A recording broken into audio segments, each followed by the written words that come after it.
The college season is really starting to heat up, which means there are some players breaking out in a big way. I'll tell you who the top three most pleasantly surprising freshmen have been and how they could impact the 2026 NBA draft next on Locked On NBA Draft with No Ceilings. You are Locked On NBA Draft with No Ceilings, your daily podcast on the future stars of the NBA, part of the Locked On Podcast Network, your team every day. Welcome to Locked On NBA Draft with No Ceilings, part of the Locked On Podcast Network, now the #1 sports podcast network. My name is Tyler Metcalf. Thank you for making us your first listen every day. Today's episode is brought to you by Game Time. Download the Game Time app, create an account, and use code LOCKEDON NBA for $20 off your first purchase. Now, okay, I know I said Rucker was coming back, but I promise this is the last solo episode, at least for a while. He'll be back on Monday, wrapping up a much well-deserved vacation with the family. So you're rocking with me today, and I got some thoughts on some of the most impressive freshmen in the country right now. Now, we know the top three guys. We know Darren Peterson. We know Cam Boozer. We know AJ DeBonsa. We're not going to dive into those top guys that we've talked about a ton already. Instead, we're digging a little deeper. We're going to take a little trip to UConn. We're going to go down south to Alabama, but we got to start out in the Midwest at Illinois, where they might have one of the most pleasantly surprising freshmen that no one saw coming. Keaton Wagler, the 6'6", 180-pound wing guard, whatever you want to classify him as. He's kind of playing more of a point guard game by game, but kind of combo guard role.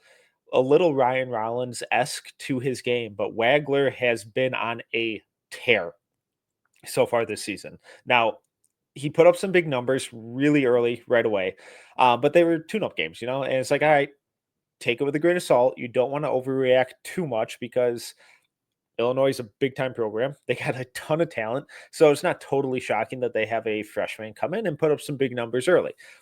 After those big games, he understandably struggled a little bit against some bigger name matchups with actual, some matchups against other power conference teams.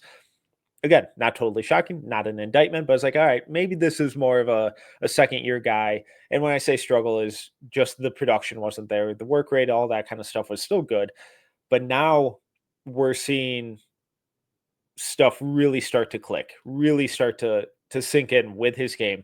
And we're seeing a rapid improvement in his processing speed, his ability to play through physicality, as he's had back-to-back games against two pretty solid teams. In Ohio State, he just dropped 23 points, 5 assists, 2 rebounds, shot 54.5% from the floor, 60% from three. And the game before that against Tennessee, 16 points, 8 rebounds, 5 assists. He's really starting to emerge as one of these do-it-all combo guards who can play on ball, can play off ball. And we didn't see that coming because he was not in pretty much any top 100 recruiting list. And whenever you watch an Illinois game, one of their favorite anecdotes to go to is he only received 2 offers from power conference teams at the D1 level, Illinois and Minnesota. Selfishly, wish he would have chosen Minnesota right in my backyard. Would have been able to see him plenty of times. But I think things are working out for him at Illinois. So what's the sales pitch with Wagler? Because on the season, I'm just going to run through some numbers. As of recording this, he's averaging 14.7 points, 5.2 rebounds, 2.6 assists, 0.2 blocks, 0.7 steals, shooting 43.6% from the floor, 37% from three, and 82.8% from the line. On top of that, he has a BPM of 7.4. Illinois' offensive rating when he's on the court is 133.5, and he's doing it on pretty low usage where it's not like minuscule, but it's not overwhelming. He's playing within the system. He has a usage of 21.5, true shooting percentage of 60.5, offensive rebounding rate 9.5, assist rate of just 13.7. I don't think that accurately reflects the type of passer he's been, but then a turnover rate of just 10.4, which I do think accurately represents the type of passer he is. And then a free throw rate of 61.7, which is really encouraging. Because when you look at Wagler initially, I listed off his measurements, 6'6", 180 pounds. That almost feels generous in terms of the weight. He's one of these rare freshmen who really looks like a freshman. He's got a little bit of a baby face. He's a skinny kid, and it's like, all right, you got to get way stronger. But the fact that he has a free throw rate like that, the fact that he's finishing around the rim, constantly attacking the paint, and playing with physicality despite not having that physical strength yet is really encouraging and tells you a lot about his mindset, his mentality, how he approaches the game, and just how he plays. Because in a couple of years, once he does add that muscle, he's going to be a problem.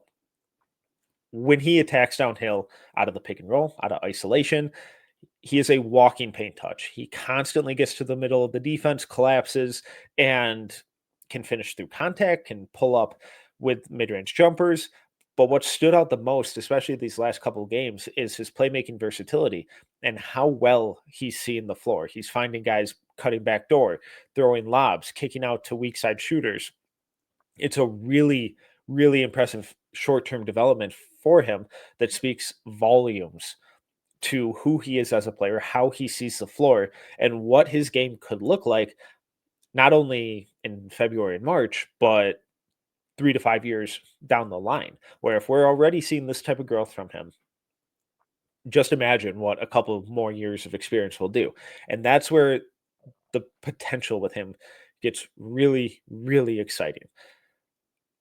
I still remain torn though, because as much as I have really loved Wagler's game, I still think in an ideal world, he probably comes back to Illinois for his sophomore season. And it's not because he's bad or not, isn't worth a first round pick. He might be. If he keeps this up, he almost certainly will. If he continues to do what he's done in this early season all year, he'll probably be a first round pick. But as of right now, if I had to pick, I kind of lean towards him going back to school, having that full summer of a strength and conditioning program, adding, everyone's favorite offseason headline of player X added 15 to 20 pounds of muscle. I think Wagler's frame looks encouraging enough where he can do that. So if he does that, comes back for his sophomore year, then I think we're looking at a guy who could be a top 10 pick. So it's a really delicate balancing act and going at the right time, because if he does go pro, if he ends up being a one and done and he's not physically ready, it's going to be tough to get minutes. And I do worry about guys like that who can't get minutes right away, can't play, and then they just end up getting stuck at the end of the bench, and no one develops, no one improves from that type of approach. One of the most common corollaries with early development is minutes, because whether you're good or bad, simply being out there, simply getting minutes, getting that experience is going to make you better.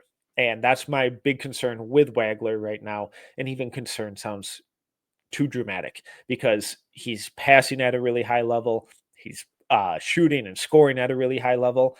And there's a lot of defensive stuff that should only get better as he gets physically stronger.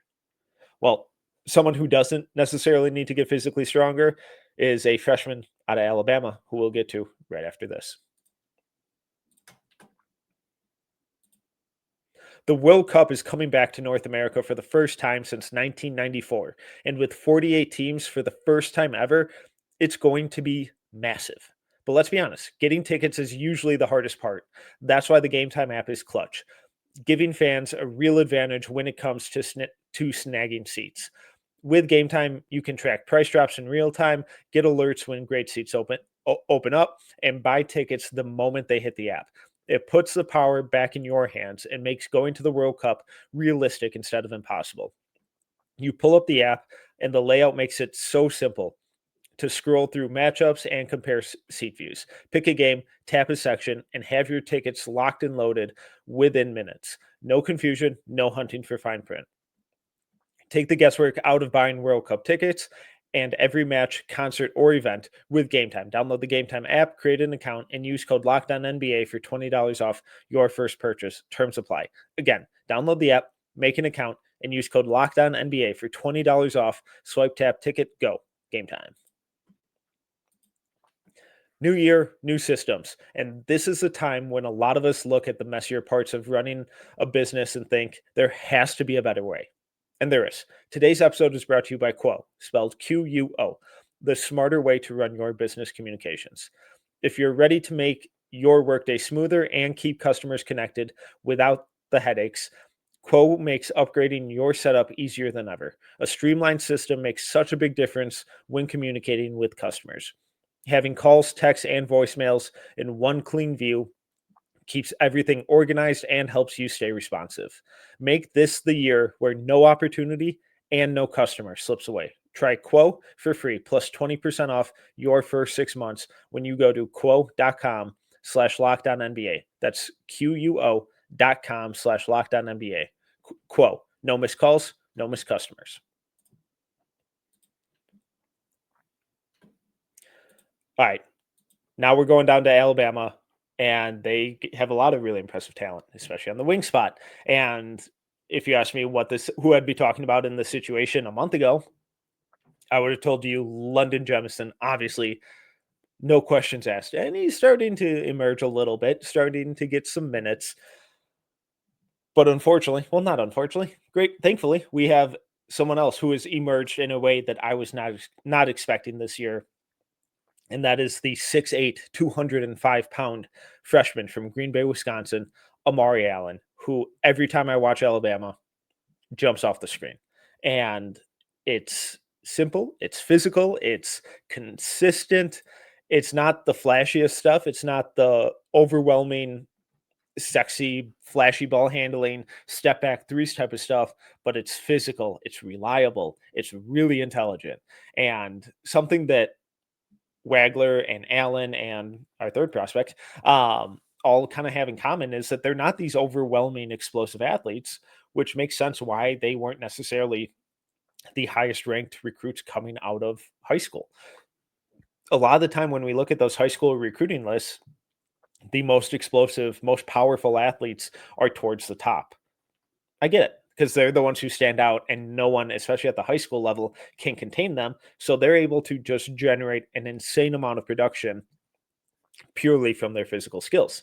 Meanwhile, athletes who are still, or guys who are still very good athletes, not quite the elite explosive ones, like Amari Allen, like Keaton Wagler, figure out more of the cerebral aspects and how to leverage the physical gifts that they do have. In Wagler's case, it's his pretty quick first step.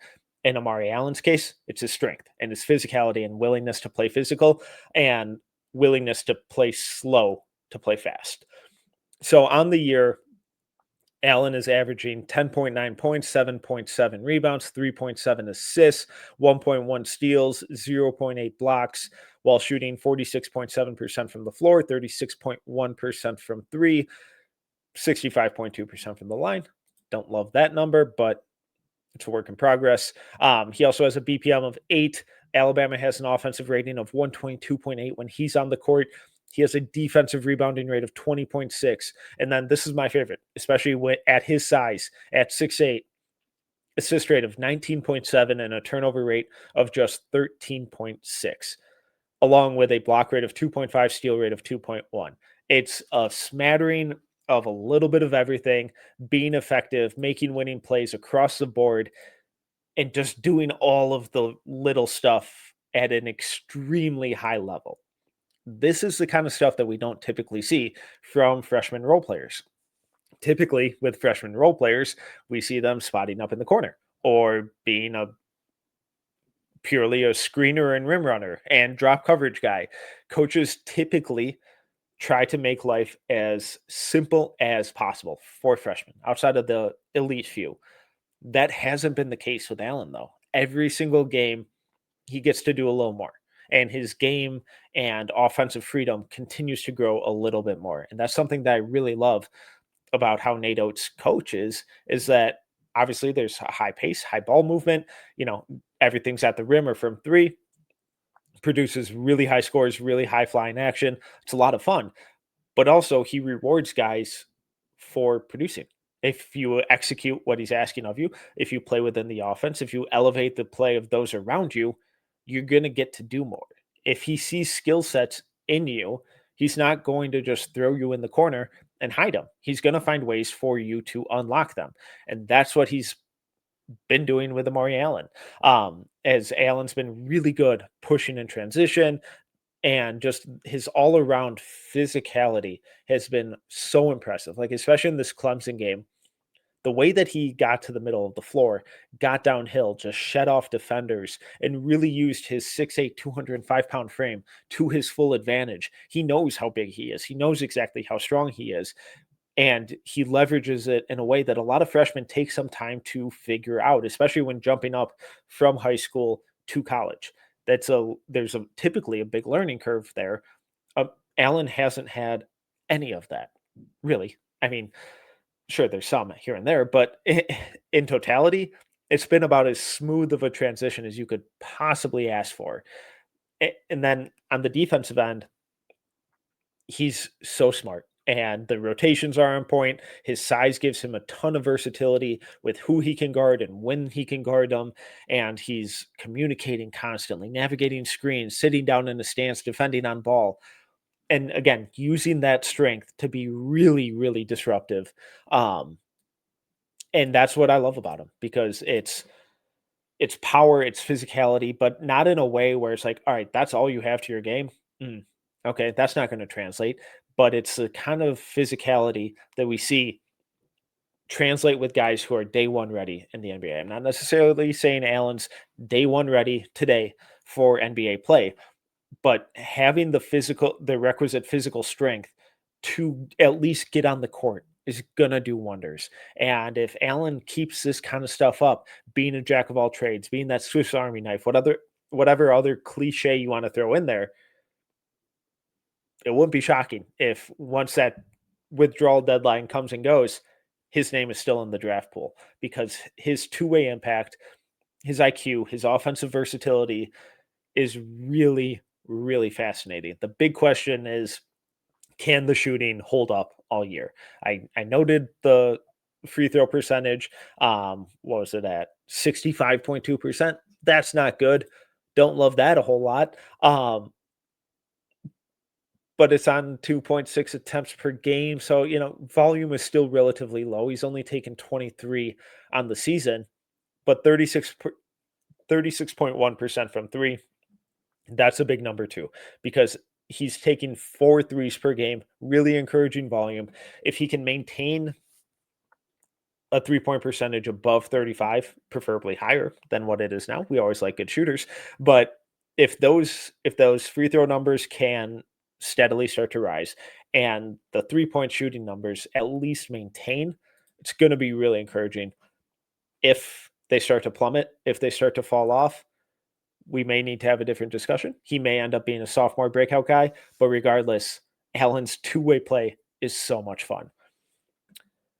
And someone else who's been way more fun than I was anticipating is a certain freshman from UConn. And are we sure he's not their best prospect? We'll dive in right after this. Guys, it's 2025, almost 2026. And those days of waiting for someone to become a full-blown and those days of waiting for something to become a full-blown emergency before you see a doctor, they're over. No more walking it off for 6 months. No more pretending that weird shoulder stiffness is I just slept wrong. It's time to take your health seriously. And Zocdoc makes that easier than ever, because staying healthy is more than hitting the gym or eating right. It's about actually getting things checked out when something feels off. Using Zocdoc makes scheduling easier. Search for in-network doctors and book right in the app. Real appointment times are listed, including same-day visits. So stop putting off your doctor's appointments and get the care you need. Go to Zocdoc.com/LockedOnNBA to find and instantly book a top-rated doctor today. That's ZocDoc.com/LockedOnNBA. Zocdoc.com/LockedOnNBA. All right, we got to wrap things up. We're jumping to the Northeast. We're going to UConn. And no, we're not talking about Braylon Mullins, who is UConn, in fact, UConn's best prospect. But the guy that I want to talk about is the 7-footer on UConn, their freshman center footer, Sorry, I'm shorting him an inch. 7'1", 260 pounds from Hanover, Germany. Eric Reba. I'm sorry. I've heard the last name pronounced a dozen different ways. The most recent is and prolific throughout the college season has been Reba, so I'll stick with that. If I'm wrong, please someone let me know. He's been so good, and I'm the more I watch game by game, the more kind of convinced I get that he's probably their second best prospect. Now I know that may not be saying much, but Terrace Reed has a lot of fans, especially in the no ceilings team. Alex Caravan has a lot of fans. There's some solo ball, some Jalen Stewart, some Jaden Ross fans out there. Braylon Mullins is one for me. Eric Reba, every single game, kind of is rapidly emerging as that number 2 guy. Now I got to see Reba up close in person for a week, out at Hoop Summit during practices, a scrimmage, and I like the skill. I like the size. There is some really promising and encouraging stuff there, but I didn't think he was going to be a one and done guy.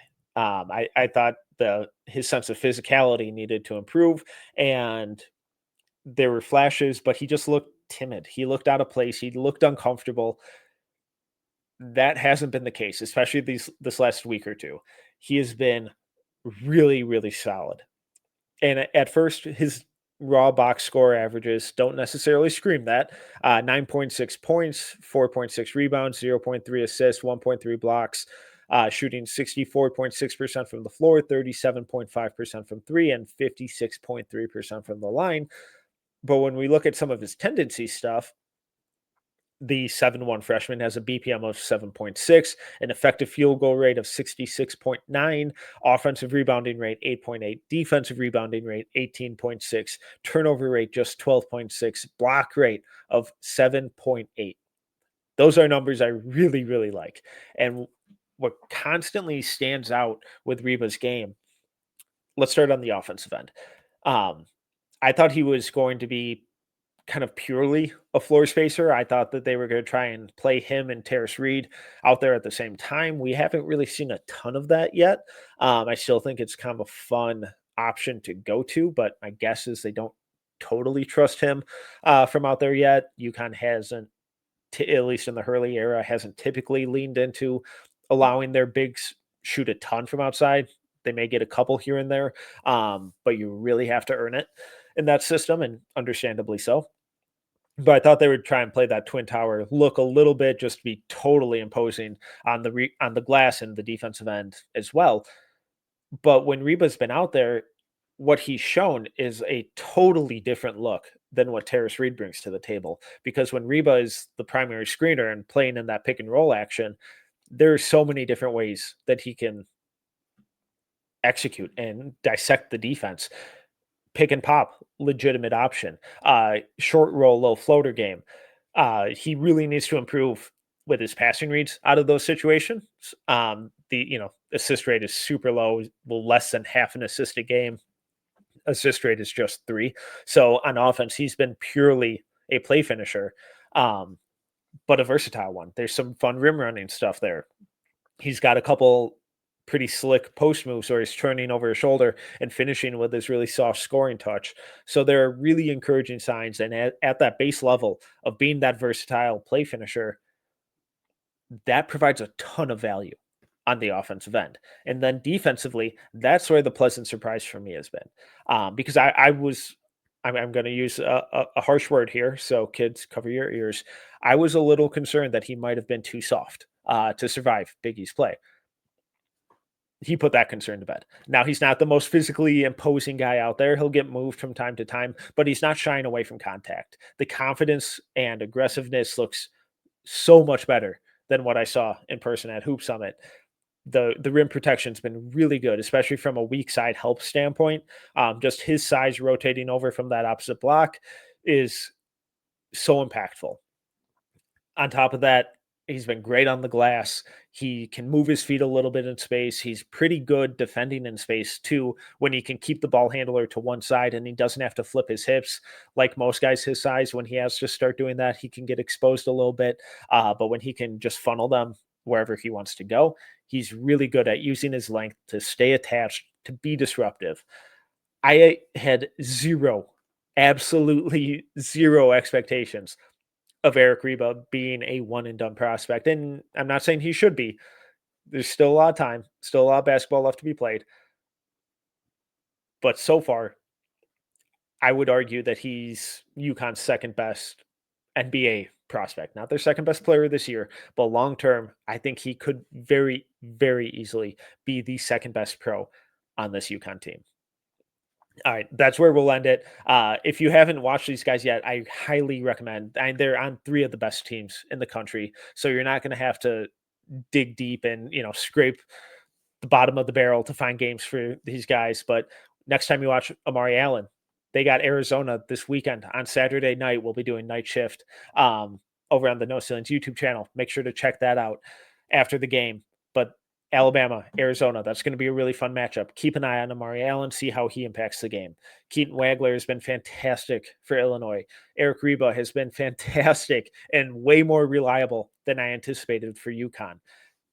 Next time these teams are on TV, try and cue in specifically on those guys and see all the little things that they do to impact the game. On top of that, we had a brand new mock draft go up at NoCeilingsNBA.com. Make sure to go check that out. I had a couple film schools go up on the No Ceilings YouTube, recapping Darren Peterson's first game back from injury. AJ DeBonsa went superstar mode against Clemson to lead the 22-point comeback. I broke it all down over there, but Rucker and I will be back on Monday. Corey will be in your feed on Friday. Until then, I'm Tyler Metcalf. You can follow me at TMetcalf11. Thank you for making us your first listen and listening to Locked On NBA Draft with No Ceilings.